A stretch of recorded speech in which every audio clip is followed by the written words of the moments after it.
こんにちは、ゆうかです。今私は羽田空港に来ています。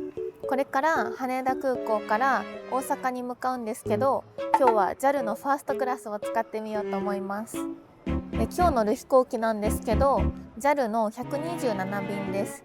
で、値段が23,920円でした。前に広島空港から東京行きの動画を出したんですけど、その時のコメントにエアバス A350 にもぜひ乗ってみてくださいっていうコメントをもらったので、今日はねそれにしてみました。ちょっと初めてであんまよく分かってないんですけど、早速チェックインして荷物を預けて入っていきたいと思います。羽田空港には JAL のファーストクラス専用のチェックインカウンターがあるので、早速向かっていきます。ここでチェックインと手荷物を預けることができます。ちなみに手荷物は45キロまで無料だそうなので、お土産パンパンに詰めてても安心です。それでは潜入してきます。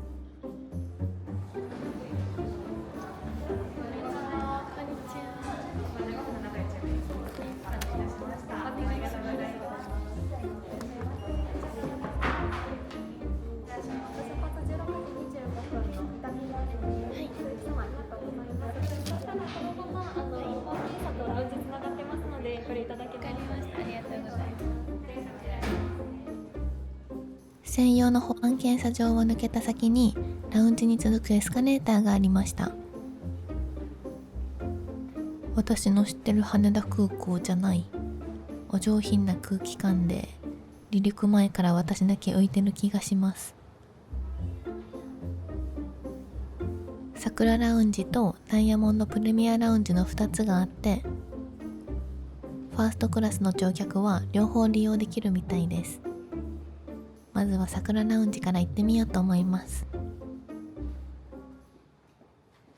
前回広島空港でも桜ラウンジを利用したんですけど、全然雰囲気が違ってちょっと緊張してます。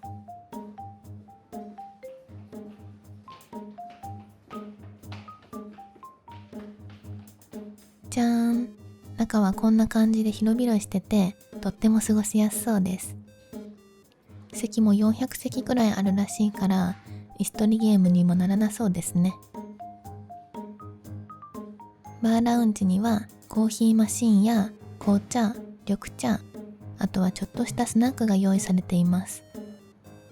国際線の桜ラウンジだとカレーとか普通のお食事もあるみたいです。あとはソフトドリンクがあったり、3種類のビールサーバーまで置いてあります。まあ私はビール卒業生なのでもったいないけど、今回からは我慢します。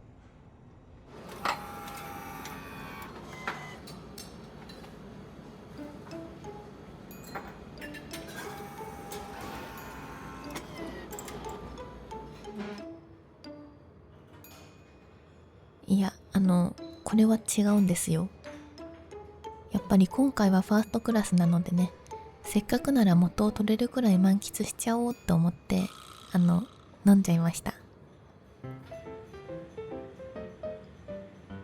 ちなみにこの桜ラウンジは出発3時間前から利用できて、会員じゃない人でも事前予約をすれば1人3000円で利用することができます。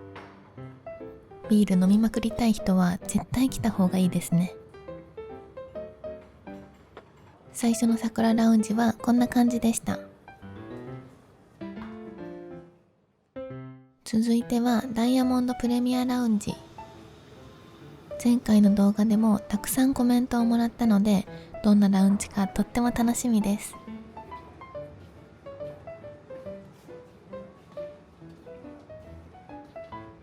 じゃーん、ダイヤモンドプレミアラウンジの中はこんな感じです。その日の便にもよると思うんですけど、今日は桜ラウンジより人が多い印象でした。それではバーラウンジをチェックしてみます。まずはコーヒーマシンと、桜ラウンジにはなかった軽食、2種類のおむすびが用意されてました。あとはスナック系のおつまみが3種類と、ウゴの月、ジン、ウイスキー、クロワッサン、シナモンアップル、JAL 特製焼きカレーパンや野菜スープなど、フードファイターの血が騒ぐラインナップになっています。もちろんソフトドリンクの飲み放題もあって、4種類のビールサーバーもあります。桜ラウンジとの違いは食事があるかないかくらいですね。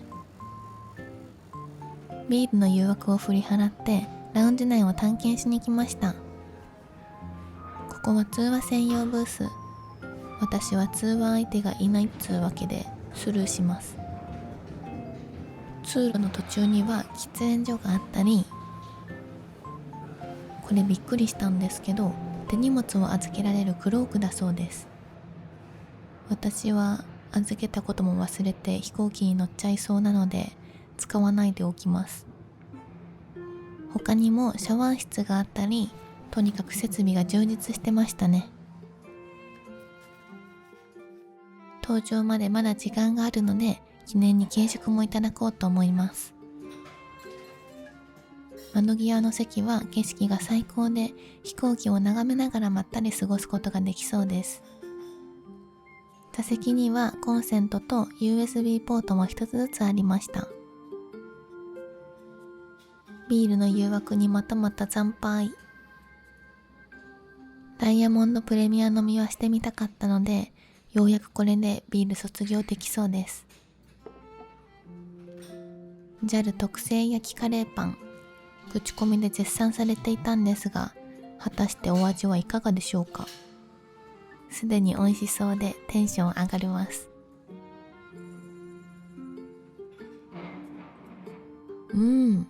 お高そうなカレーパンのお味。軽食のクオリティじゃないですね。調べてみると、この日はファーストクラスが安かったみたいで、エコノミーとの差額はだいたい1万円くらいでした。1万円でこれだけのサービスがついてるなら全然悪くないですよね。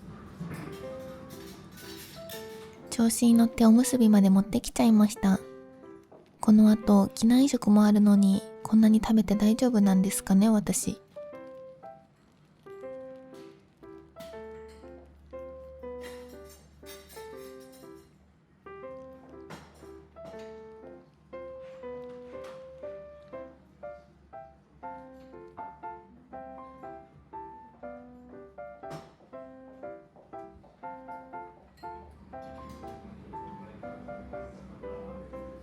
ごちそうさまでした。搭乗開始まであと30分なので、そろそろ搭乗ゲートに移動したいと思います。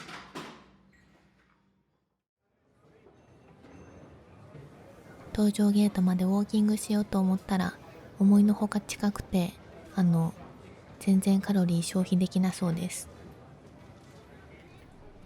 ラウンジから3分くらいで15番搭乗ゲートに到着しました。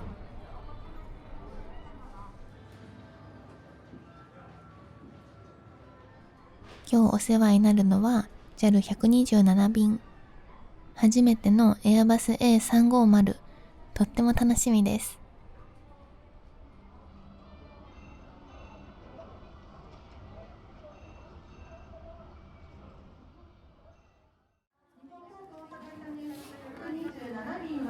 グループ1バスでファーストクラスダイヤモンド JGC プレミア眠らぬの会のお客様、ご本人様のみを機内へとご案内いたします。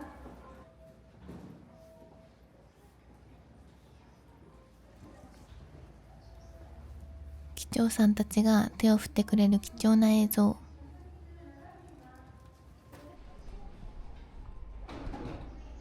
それでは早速機内に乗り込んでいきましょう。このエコノミー席の人は左のボーディングブリッジから登場ですね。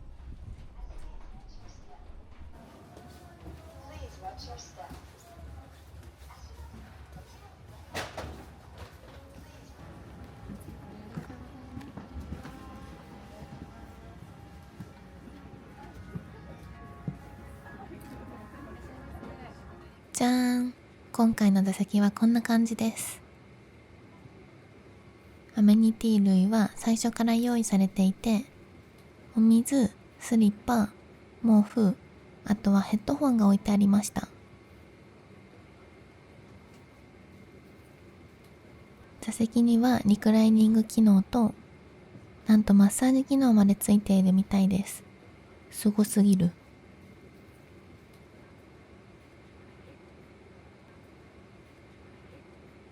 足元のスペースはこんな感じで、私には広すぎるくらいゆったりしてますね。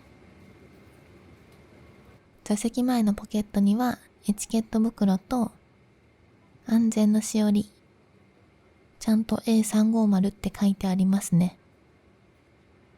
あとはファーストクラスの座席機能の案内がありました。これ全部読んでる間に到着しそう。しばらくすると CA さんが一人ずつ挨拶しに来てくれました。見事にコミュ障を発動して機内種に逃げる私。陽キャに憧れるのはやめましょう。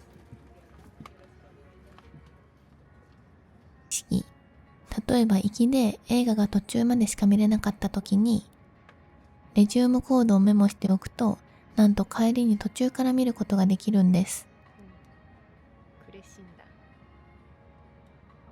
JAL の乗り心地が良すぎて JAL ピース発動しちゃいました。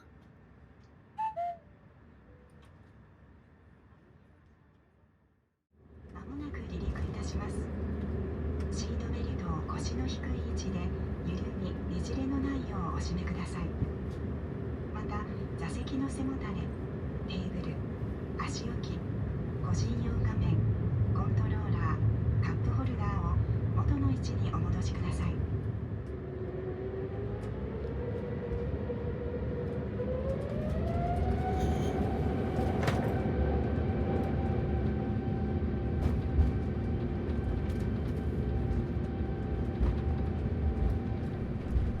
ついに飛行機が伊丹に向けて出発しました。艦長席なのでモニターから景色を楽しみます。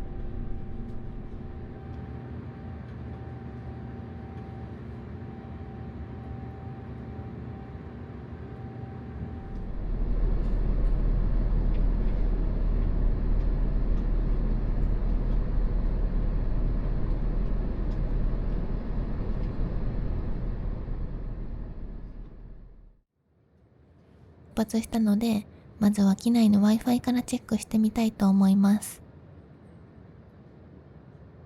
速度テストはこんな感じで、ちょっとあれだったんですけど、LINE とか SNS は普通に見れる速度でした。何回も乗れる機会はないと思うので、記念に専用のスリッパに履き替えておきます。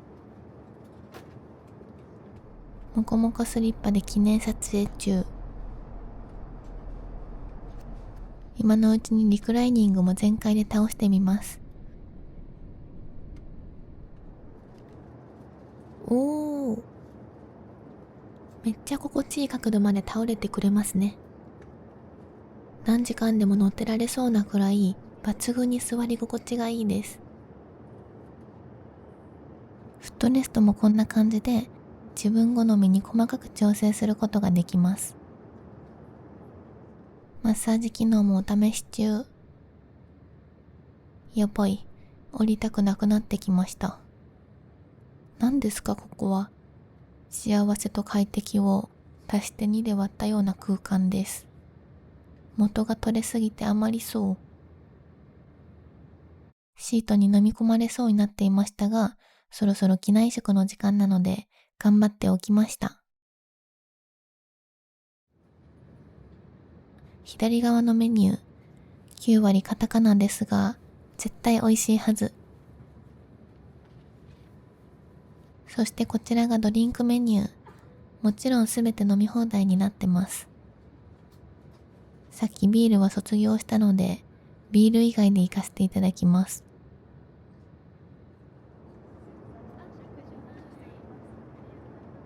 離陸から10分くらい経って、CA さんが機内食を持ってきてくれました。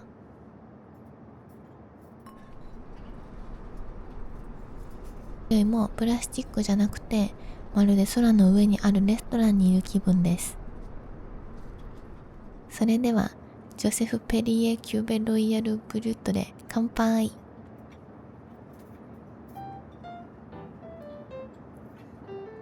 1品目はアペタイザーのカリフラワーのムース。何かよくわかってませんが、めっちゃ美味しいので一口どうぞ。一言でまとめると、カタカナ料理っぽいお味ですね。それではメインのチキンのソテーもいただきます。お味はいかがでしょうか。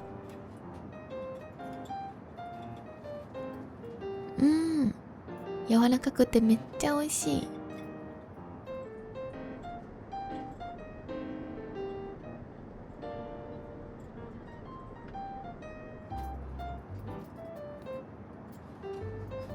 到着まであと30分しかないので、地味に急いで食べてます。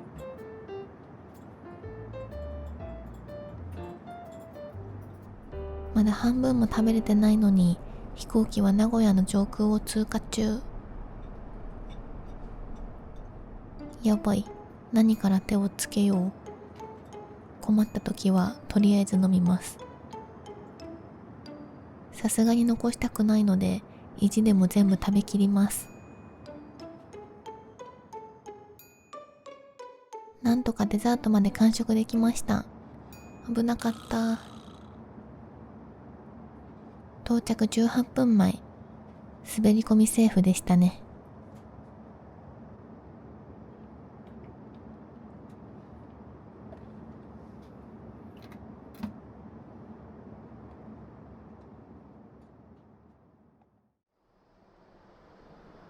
着陸前にとある場所をチェックしに行きます。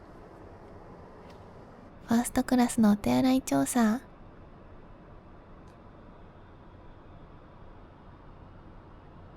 女優ミラーまでついていて、広々した感じになってました。現場からは以上です。モニターのカメラを見てみると、着陸に備えてタイヤが出てきました。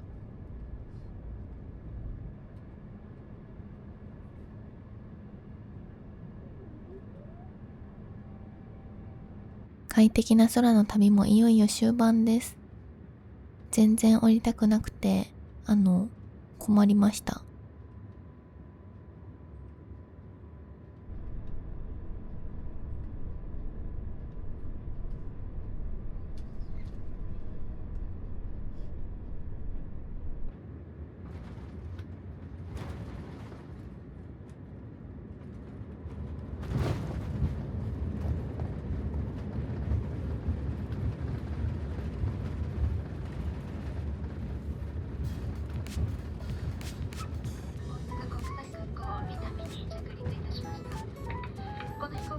18番ゲートに到着する予定でございます。定刻より10分ほど遅れての到着となりますことをお詫びいたします。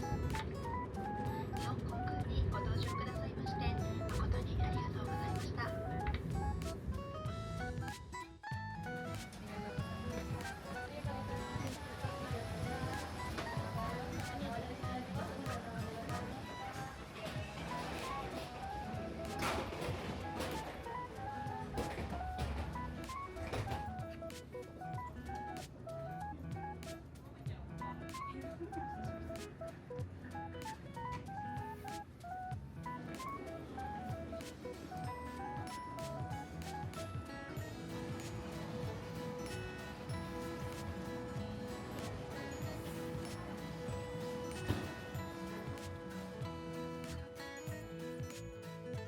はい、ということで羽田空港から伊丹空港まで JAL のファーストクラスを使って移動してみました。